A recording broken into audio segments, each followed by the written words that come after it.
Here's Rex with the latest edition of Petong Points Podcast, coming to you from the wonderful studios of universalexports.co. Today's guest will tell us what it's like playing with a 30cm, that's 12-inch, cochonnet. Inform us what caused this week's earthquake in Victoria. Explain why the rules of the game can sometimes be a struggle. Offer some challenges in shooting. And talk about talking. And of course there is more, so settle in and hang on.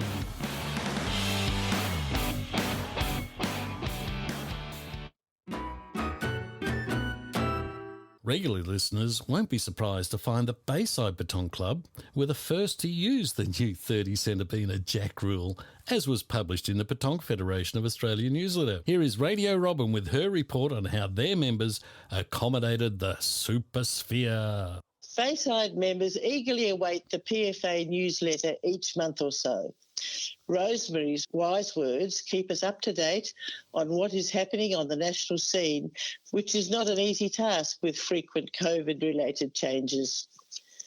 Of particular interest in this month's newsletter was that, according to the FIPJP, the arbiter of all things Petong, a cochonnet must have a diameter of 30 centimetres. Well, that is certainly an interesting change. As always, eager to adopt any new directive, Pres Tez went on the hunt for coches of the new dimension. Not an easy task in these straitened times, but needs must. Playing to the rules, being of the utmost importance, 3 30cm-ish coches were found. So now on with the games.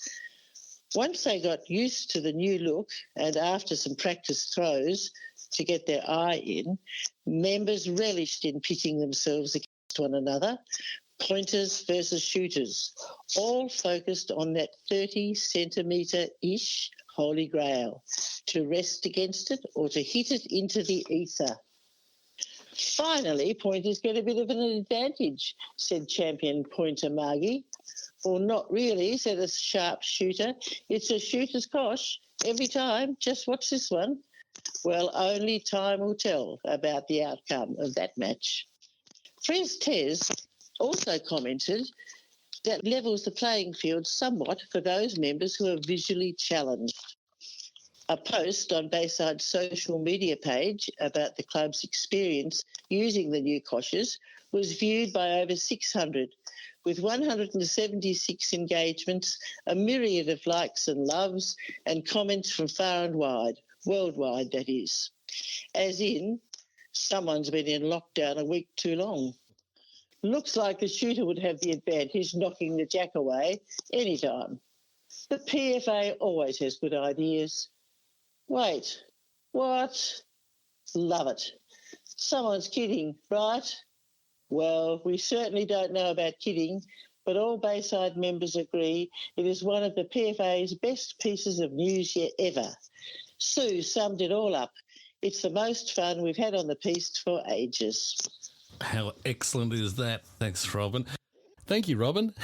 The Bayside Club posted images of the games with the cosh on their Facebook page. I asked Robin if they'd had any response to the photos. Some of the likes were from, one was from San Antonio and one was from Spain, and there was a couple one from Wales. Oh, Michigan? Yeah, all over the place. You wouldn't believe. Yeah, fantastic. How many we had. Yeah. Oh, and the Isle of Man. The Isle of Man are always really interested in what's going on. Are they?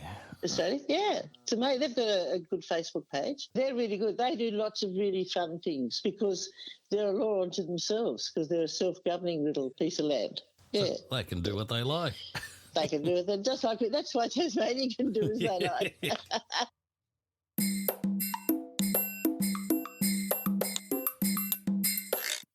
In fairness, we've asked our resident historian and trivia master, Gerry, who it seems was responsible for the new dimensions of the jack, to explain. Gerry, how are you?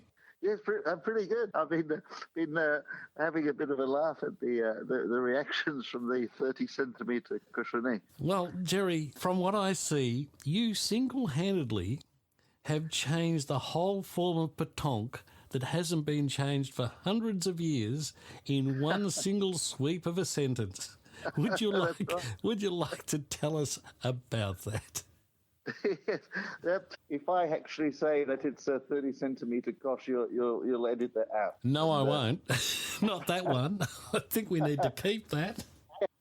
Yeah, I thought it was an interesting story, Rex, because I actually came across it a couple of weeks ago.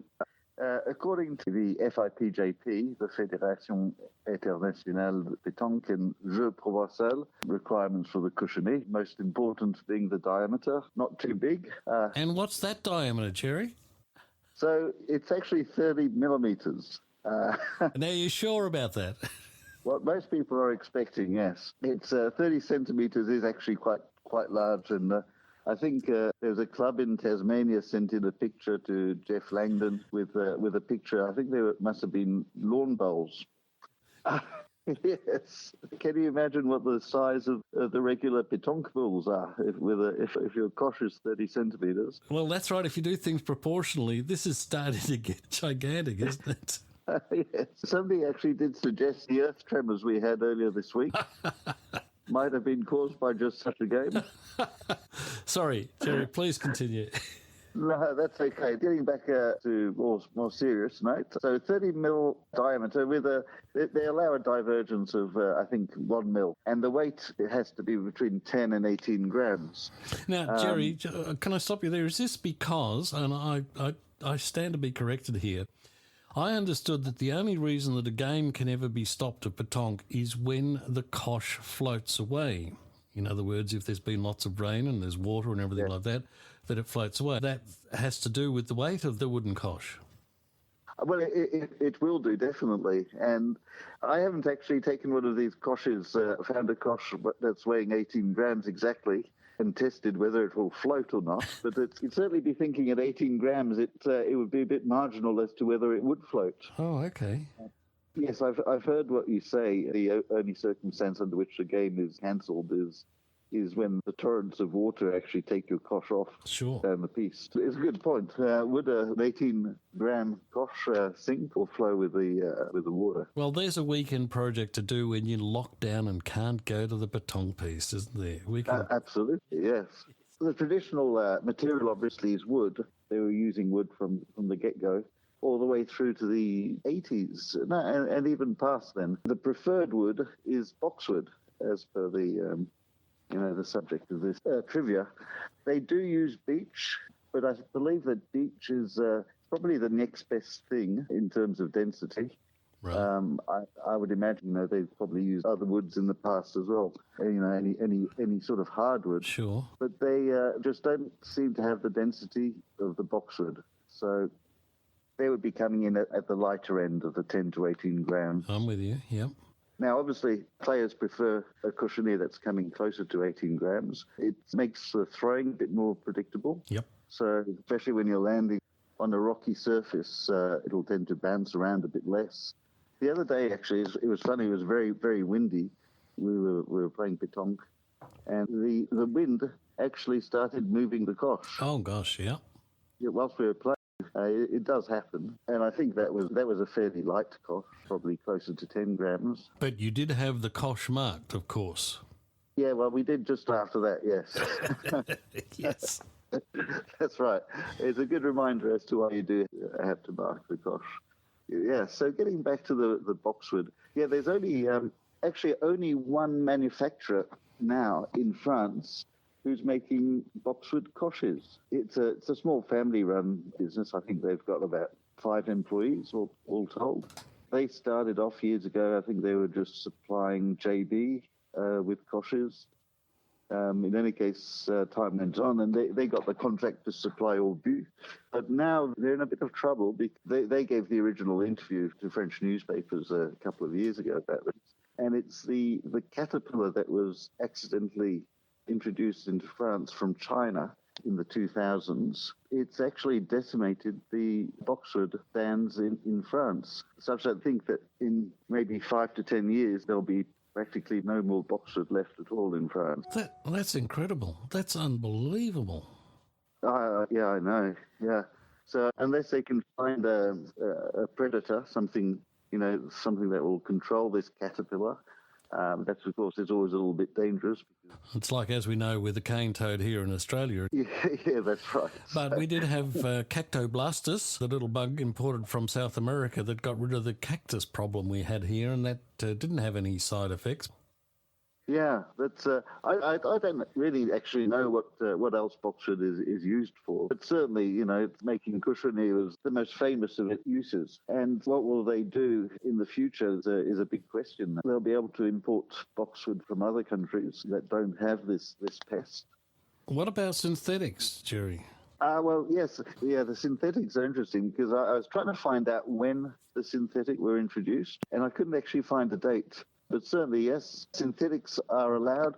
The rules are a bit funny with synthetics. They have to show the manufacturer's mark on them. And they have to conform as well obviously to the diameter and weight. Some people don't like them very much because the characteristic of the synthetic, when you shoot the cosh, for instance, they can be a little bit softer than the wooden ones. So there's also composite cosh, which is made and sold by Orbu, which is magnetic. That's actually allowed in tournaments. But interestingly enough, at one stage, Orbu were selling croshes. I think they had a magnetic core, a metallic core inside that was magnetic, and the rest of them were wood. Well, they're not allowed in tournaments. They're not approved by the FIPJP. I have a real problem. I can't bend down. I've got a physical issue. I wouldn't be playing petanque if I couldn't have a magnetic lifter. So I discovered ball bearing, exactly the same size as a cosh. And I found this excellent, particularly when I was practicing. But as soon as I wanted to play with others, they said, you can't use that because it's very dangerous. And I understood that one time when I actually hit the cosh inadvertently and it shot off like a bullet. And you can imagine if you were at the receiving end of one of those things, it wouldn't be terribly good. Well, can you imagine, Rex, if that cosh had been 30 centimetres in diameter? I wouldn't be able to lift it. I'm thinking of the damage it would have done. Yeah, so Orbu, they do make a cosh out of it. It's labelled as a composite material, and it is magnetic. It's not wooden. There's no wood. You're not allowed to have partly wooden, partly magnetic cosh, but you can have this one material, which is a composite, is allowed. Where do we go from here, Gerry? Do we have to do a retraction and say that koshes are no longer 30 centimetres? From what I read from PFA, though, this was an intentional mistake to make sure people were reading the newsletter. I wish, Rex, yes. And if nothing else, Gerry, what it's done is made people get involved and be interested and make comment and do things about it. Yeah, definitely. That was a bit of fun. Well, look, I think it's been terrific, Gerry. I really do.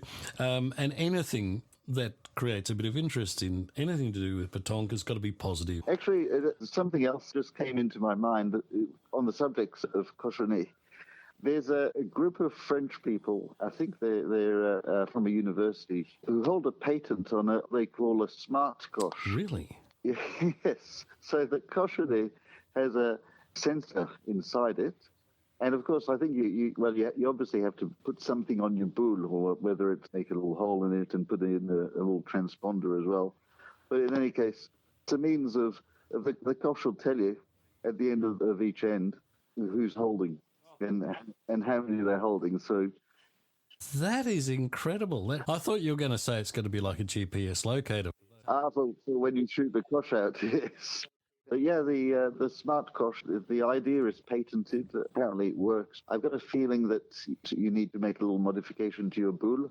And so that's where the problem is. Heard first here on Petanque Points Podcast.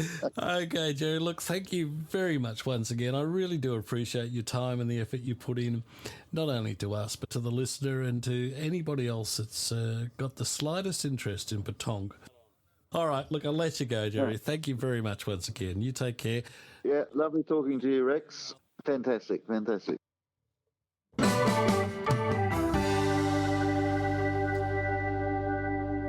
Having seen how easy it is to misinterpret the rules, the Chair of Umpires Commission PFA, David Shaw, made comment that seems to be most appropriate here. as you would know, there are some simplified sets of rules around. Sure. The only thing that makes them simple is that they leave out all of the tricky bits. Yeah. What I tried to do was to actually provide a meaty set of rules, mutually exclusive and completely exhaustive. Right. One of the challenges with the rules is we've got, 42, 43 articles? Yep. And sometimes when you're looking at a particular article and it's separated by sentences or paragraphs, you can be unsure as to what the consequence of breaking the rule is. It's not always clear. So one of the principles of construction was that for every single infraction, it was clear what the penalty was. Oh, yeah.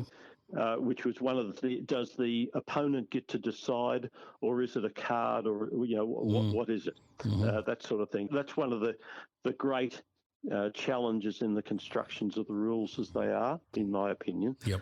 But the other is that there are some rules which have obviously been brought in because of something that occurred in a particular competition. And you get this funny little outlier rule. Yeah, right. You know? Yeah. They've just been constructed on top of each other. To resolve that situation at that time. Yes, just to mention at that time. And there are other rulings that exist in the ether that have been decided by various umpires commissions which never actually make the rules, but we are guided by what our commissions say. Just to complicate it further. Yes, this is why I leave it to you, and I'll just play on my driveway for the moment. Thank you very much. And the only other thing I would say, Rick, about the rules is that I would always encourage any club play to always follow the rules and not say, we're just having a social game, we're just having a club thing, because new players that come along will not learn the rules if they're not exposed to them. And if don't worry about it. You can just put the circle anywhere. It doesn't really matter. It's not a proper competition. Sure. And then you go and play in a proper competition and you get embarrassed. Yep, that's right. In fact, I know at Camberwell Baton Club, there's a great deal of encouragement for new players to play in competitions for exactly those reasons. And, even now when we have been playing, if I can remember back that far, good grief, the thing about marking the cosh, that's one of the things generally most clubs people don't generally mark it because we're just playing and practicing or whatever. Yep. But no, we're trying to make it so that it's just automatic. People will automatically mark the cosh each time so that when you do play in a competition, you don't get caught out or, as you say, embarrassed. So. Yep, it's all about forming a habit. And you see various versions, whether it's 14 days or 21 days of doing the same thing to reinforce a particular behaviour pattern. Sure. And marking the jack is one of those things. In the rules that say you must. But then the problem with the existing construction of the rules is it uses must in several different places and they get interpreted in different ways. Good grief. All right. Enough. It's too early in the morning. My head's already bouncing all over the place. Well, it's your fault. You called me now. I did, David. Look, I'll let you go and get back to all of that stuff.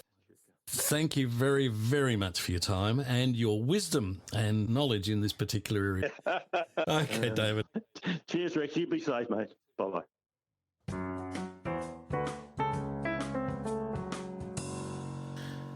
Did you know that Melbourne, Victoria had just gained the dubious record of being in lockdown longer than any other place in the world? The effect on business, industries, health services, families, and so much more is a discussion to be held in another place. With regard to petanque playing, though, the remote game has proved to be successful for many members of the Camberwell Petanque Club. It started with obtaining photos of home piece for publication on Facebook and the website. The game was devised for members who have both an at-home playing area and an at-home partner. Both those requirements were necessary to compete under the health orders. Players and partners play 3 timed games each of 22 minutes over a week. Once all scores are submitted, a random set of draws is found by using shuffled playing cards. The average of the 2 players' scores in each team is applied to get a result for each game. Hence, some scores have a 0.5 outcome. Then, as normal scoring, wins and deltas are applied to obtain the overall score. There are weekly results as well as an ongoing accumulative score.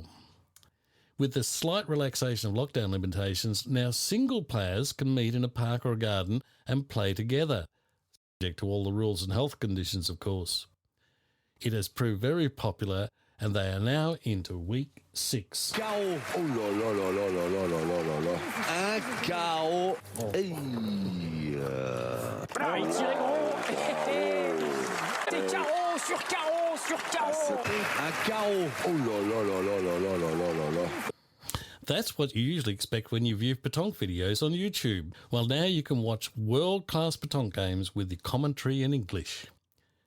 The Easter Nationals held at Novar Gardens this year had high-quality video production coverage on some games. Petanque Points Podcast is looking to delve into the details of how it was made with producer Andrew of Andrew Johnston Aerial Photography and Video and Jonathan Giddings in our next episode. In the meantime, the production created an opening for 2 Novar Garden members by becoming commentators for the games, Giselle Whiteager and Gerry Hosey. I thought you might be interested in hearing how they found their experience. Here's Giselle. Do you have an involvement in petanque? I do, yes. I am a petanque player. My mother has played for many years, and I used to just go along and play with her occasionally. And then I was living in London. She came over. She introduced me to a local club because she didn't want to go on her own, and they were nice people. So next thing I knew, I was a petanque player. So which club are you with? I'm now with Nova Gardens. So I came back to Australia in February. I went to Tasmania because that's where my mother was, and so I'm also a member of Hobart Petanque Club. But then we both moved to South Australia a couple of months ago. Oh, okay, so you're only new there. Well, yeah, but petanque actually played a role in that move because we came over to play in the Australian Nationals, which of course was a fantastic weekend. The facilities at Nova are amazing. It was warm, it was gorgeous. We were by the beach in Glenelg, and we looked at each other and said, "Why don't we live here?" Yeah, fast forward, and we now live here. Petanque is responsible for lots and lots of things. Exactly. So you played, and you played very well, no doubt. But I don't know about that. video coverage of the games was, I thought, sensational. Also contributed to by the commentary that you and Gerry did together. How did you get the gig? Did you have to audition? No, I didn't. And I don't really know why I was considered. It may have just been that I had the time available when I first moved over because I had a gap before I started working. But yeah, I'm really not sure why I was asked, but it sounded like a fun thing to do. And so, I'm all about taking opportunities when they arise. This was one of them. I had no idea whether I'd be okay at it or not. But yeah, actually it was a load of fun. And for me, it was more about, let's see if this is something I can do and have a fun day at it. What about the actual process? How did you find that?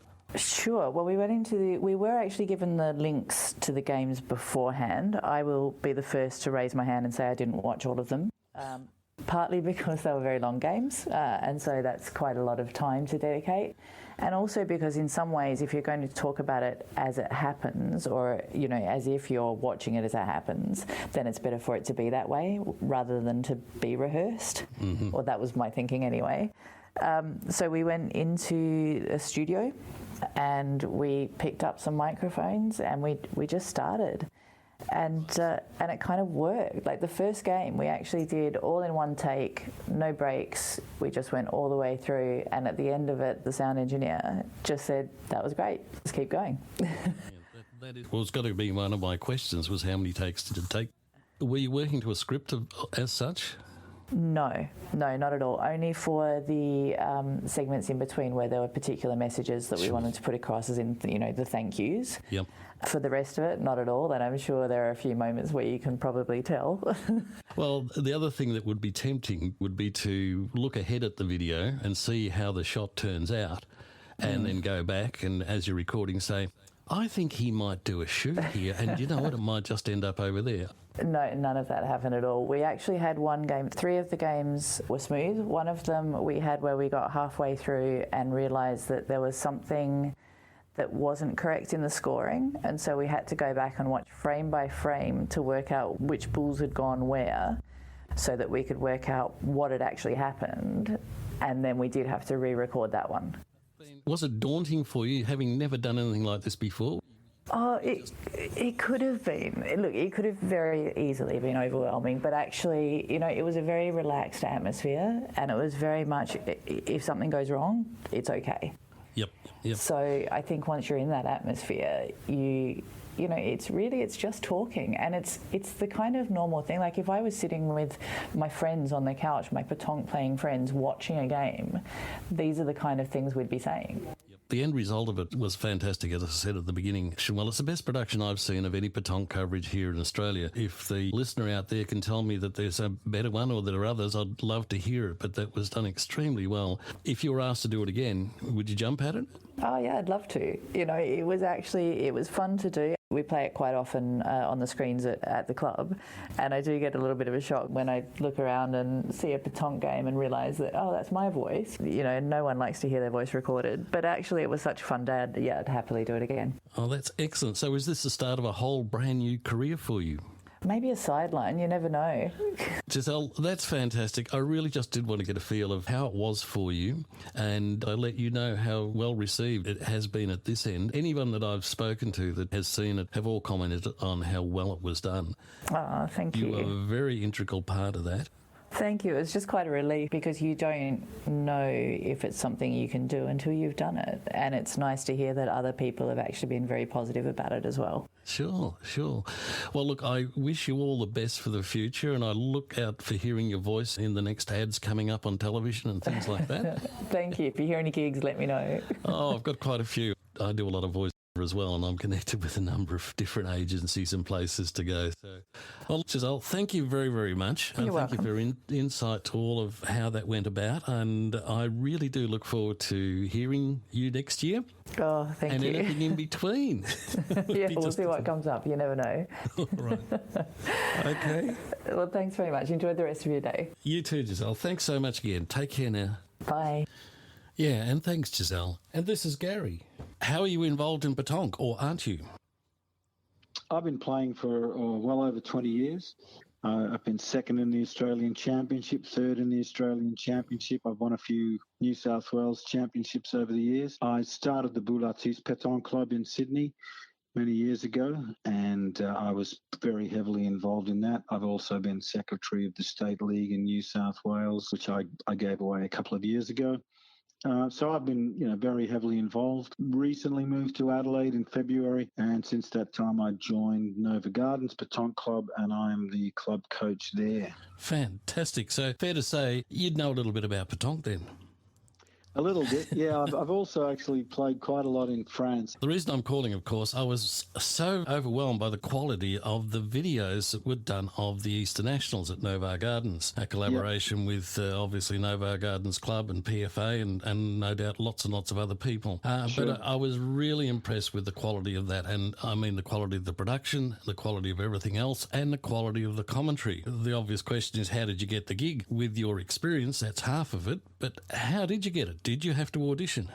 No, I think it was really an act of desperation because I don't think anybody was really super willing to give it a go. And Jonathan, the president of Nova Gardens, who is a bit of a quality obsessive, really, he's the driver behind the films.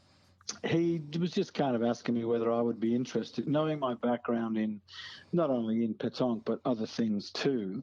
I used to sing in a band. I have run other clubs and sport things, and he thought that I might be interested from that point of view. So I was quite willing to give it a go without any real public experience. Sure. That said, I've done lots of commentary in another sport or game that I used to play, which was Subbuteo table soccer. Okay. Anybody who was in England in the 60s and 70s would probably know Subbuteo. And I've been quite reasonably successful in totally obscure sports that bring me no fame or cash. So, because part of my training for that was to play games against myself. Oh, okay. And so to sort of make it interesting, I used to commentate them, It's a game that anybody who's kind of curious, just look up Subbuteo, which is spelled Subbuteo. EO. Well, you know what I'm going to do immediately this is over, don't you? I'll be straight onto the internet for that one. Yeah, getting back to Novo Gardens and the videos and the commentary, I thought was just superb. The other part about that is this was done post-games. So how did you find it? Did you have to have some prompt scripts in front of you? Not really. I mean, we knew the result of some of the games, the open triples. I didn't know the final score. And I'd watched bits and pieces of it. It was obviously sometimes you do get distracted. Sure. So I didn't watch the full game. And it was mooted at one point that maybe we could have a bit of a look at it. But I said, no. I want it to be as fresh as possible. I'm pleased to hear that that's the way it went. It was fresh and it was as genuine as it could be. It was really a fantastic effort from everybody involved, and it was very nice to be able to watch a video like that of the quality that it was. I could understand it. It was in English, so you didn't have to audition for it. You're obviously not daunted by it because of your background. So if the opportunity arises, would you do it again? Yeah, absolutely. I mean, I thought it was pretty interesting, and we had to do the triples twice. Oh, no. Well, the guy who made the film... This is Andrew? Yeah, did a fantastic job. He did. But he doesn't have a petanque background, so he was sort of trying to work out the score as he went along. And one of the difficulties was when they were doing the triples, they didn't have all of the cameras in action. At conclusion of each end, there wasn't always a shot of the newly changed scoreboard. So he had sort of been putting scores as he went, what he thought the score was, and we commentated on that. And then we started to think, hang on, we're not too sure that this is right. And then we sort of got to about 2 ends to go. We sort of worked out, well, this can't possibly be correct because, you know, the score at that stage was 12-12 or something, and there was 2 ends still to go, or I can't remember the exact circumstances. But so what we had to do is that we then had to go back through the game and we had to try and work out each end, what the score was and how it had changed. And there was 1 or 2 areas further in front that we knew the score was correct because we'd seen the scoreboard. Then we had to work our way back. So it was sort of quite complex, and it meant we then had to go through it in full a second time. And again, imagine that we didn't know what was going to happen. See, they're the things that people don't realise, the work and effort that goes into the background to produce something like this. How long were you locked down doing this whole series? It was a 13-hour session. Lots of coffee by the sounds of things. Yeah, there was a few of those, but no alcohol. We thought we'd better keep focused, and probably by the last game we were sort of getting a little bit over it, but we sort of soldiered on and did the best we could. The other thing was that there was probably certain things we should have mentioned in every game, as if it was, you know, new each day. Such things, you know, as giving credit to the umpires was one thing. I thought we need to give credit to the umpires in every game, as if we were commentating them on separate days, etc. And I don't think we quite did that because we'd sort of like felt you were repeating yourself, but at the same time, the viewing audience might watch one game only. Exactly. So we probably needed to be a little bit more diligent on that. So I'm going to say it now to all the umpires over that weekend. Thank you very much. You did a great job. Now, I can understand that when you are locked down and doing it all in one thing, they're the types of things that do go by. The type of thing, though, that probably the audience wouldn't pick up. Yeah. We did receive one small bit of criticism in that we didn't get one of our facts quite correct. I guess the thing is that people don't realise that in professional sporting events, they have a massive database of information. And a team of supporters to help them put it together. Yeah. We didn't have any of those advantages. At the same time, you know, it's probably the only criticism I have heard, so I'm not going to take it too much to heart. I think overall you've done an excellent job, and particularly under those circumstances, not having the support and the backup of a database, having to work with the scoring situation as it was and as it wasn't. To run all that together in a 13-hour marathon is just phenomenal. I congratulate you and the whole crew on putting together such a fine production. Well, yeah, thanks a lot. I mean, I think we learned a lot, and if there was a chance to do it again, we would do it better. I would certainly hope it is done again next year. It is a great starting point this production has made. I've been to lots of pétanque clubs, particularly in France, and I think the Nova Gardens is possibly the best I've ever seen. There are some pétanque clubs in France that have indoor boulodromes, for example, and stuff like that. But in terms of there's a range of grounds, a range of terrains, the in the park setting, the way it's all maintained. For my money, it's one of the best, if not the best, pétanque facility I've ever seen.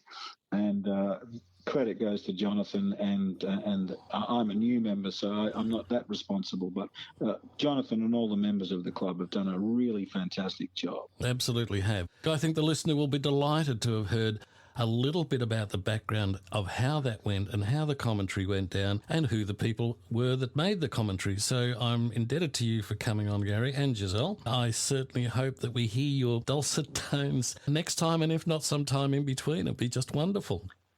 Yeah, well, always keen to do that. I thank you very much for the opportunity to speak. Yeah, it's a pleasure to have you here. And yeah, anything that we can do or that can be done that's a positive thing for pétanque, I'm for, and I'm prepared to back up. So that's our philosophy, and we want to keep it going that way, Gerry. I'll thank you for your time and leave you with it now. And I look forward to hearing your voices at the next time you do a video. All right, thank you. Bye.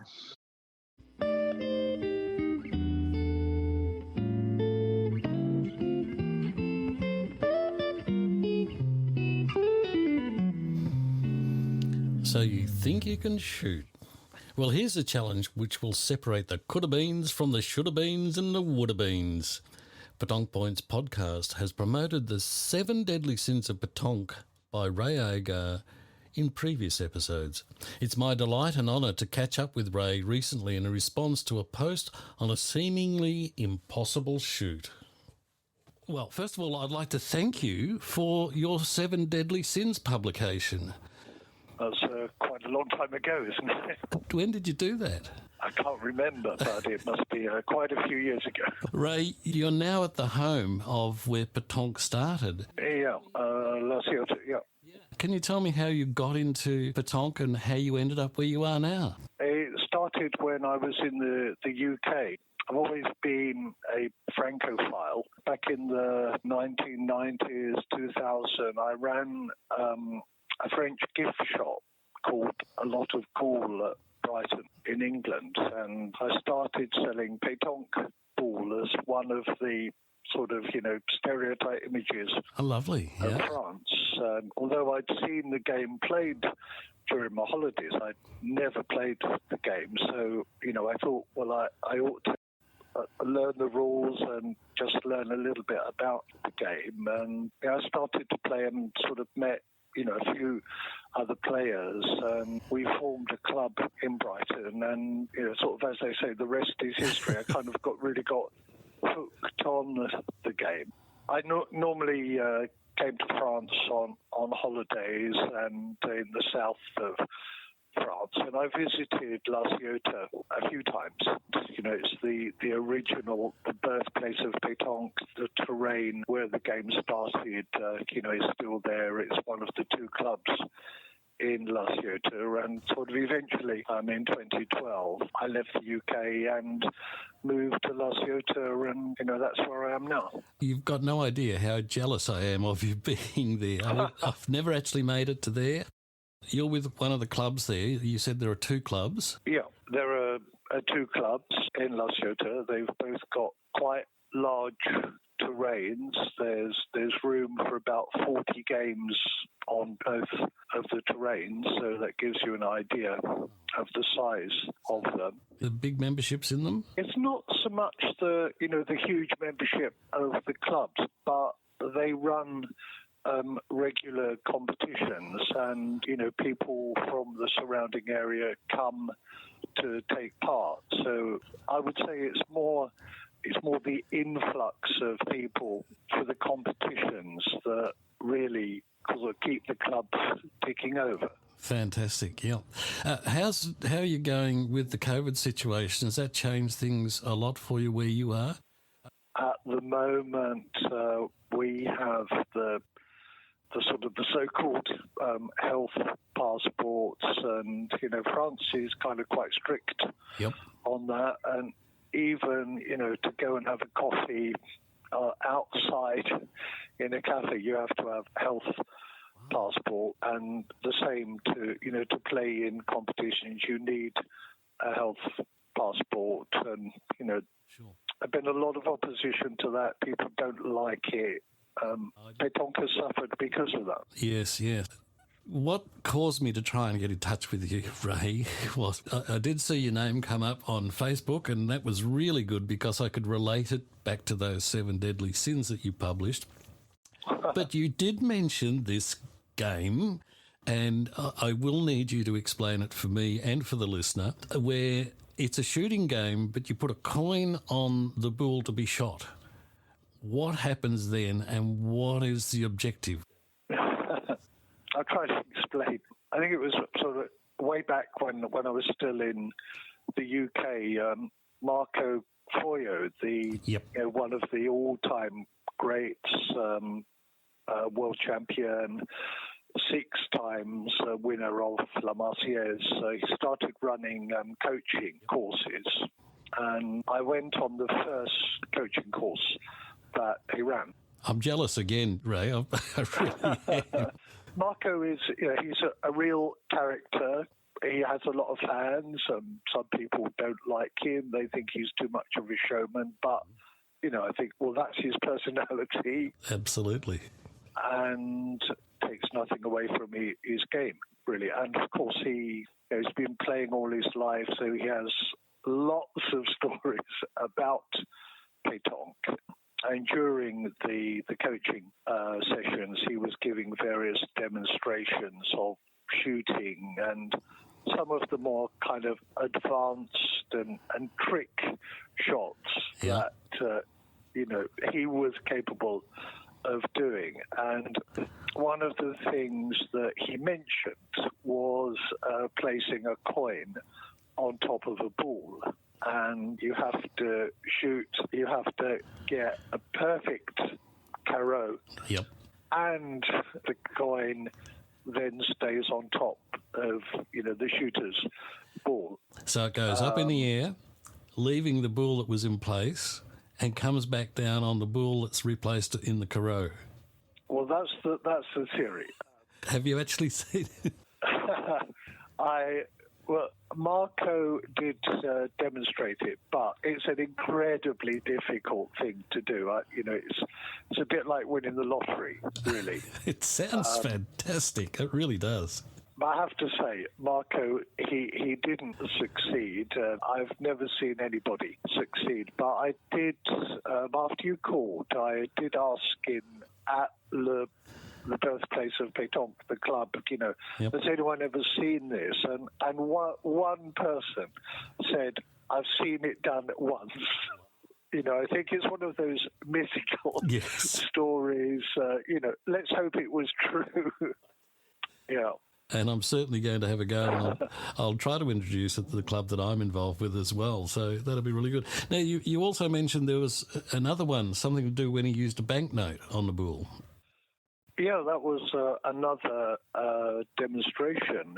He glued or sellotaped, can't quite remember now, a banknote onto a ball which had the face of the president, and he then proceeded to shoot 2 ball and to actually hit the eyes on the banknote. It's probably illegal to deface a banknote like that.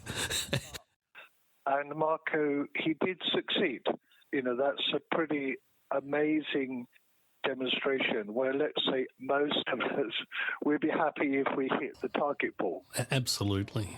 At the real expert level. Yes. That's not good enough. You have to be more precise than that. And, if you want to move a ball kind of sideways, then, you've got to hit it on the side, and you need that extra precision to do that.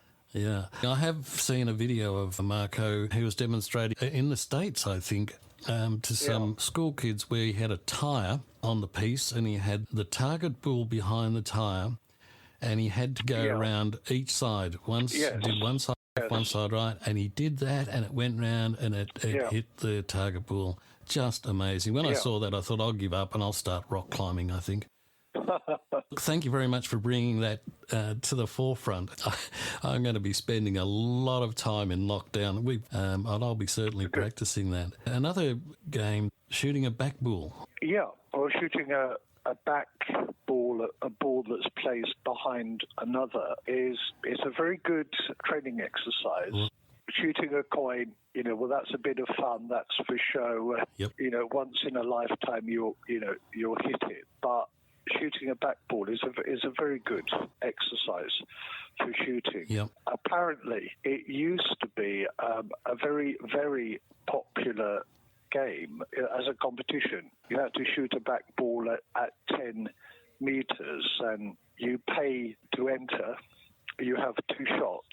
If you hit, you go through to the next round. If you miss, you have the choice.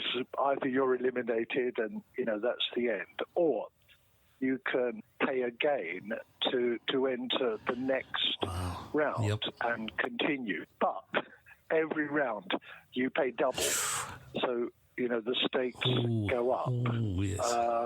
And so, you can get some big pots of prize money. And in the end, there's just one winner who takes, a big pot. Yeah. But that's now sort of it's seen as gambling, and it's illegal by, clubs are not allowed to organise those sorts of competitions. But I have seen them, and I can assure you they're still very popular.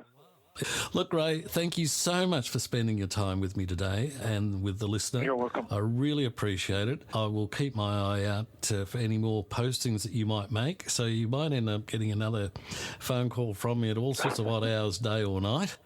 But I must say, I am very jealous of you being where you are and the opportunities you have there, but you've worked hard to get there, no doubt. So that's really wonderful. Ray, thank you very much for joining me today, and I look forward to catching up with you again. Good day. Thank you very much. Thanks, Ray. Okay. You take care. Take care. Cheers now. Bye. Bye.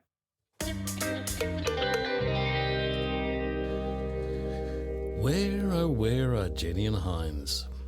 As a listener to Petong Points, you'll have been following this Around Australia Petong Challenge couple.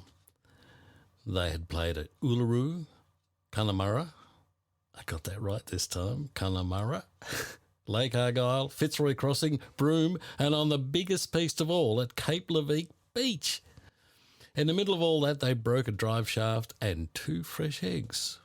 But for now, they have disappeared from the internet contact, cruising around the Kimberleys. Lovely.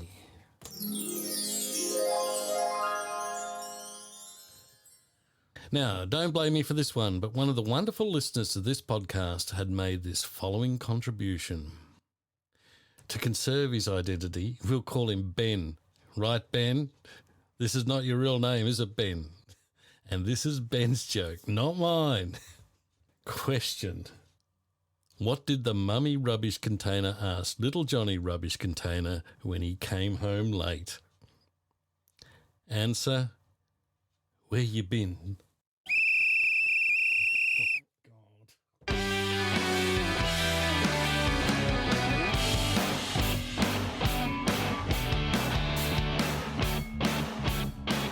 Thanks for being with us today. So there you go. Check the size of your cosh, mark your jack, and you can play away. Try shooting with a coin and take a cruise to the Kimberleys. No, take a cruise to the Kimberleys. Rex out. You're a good man.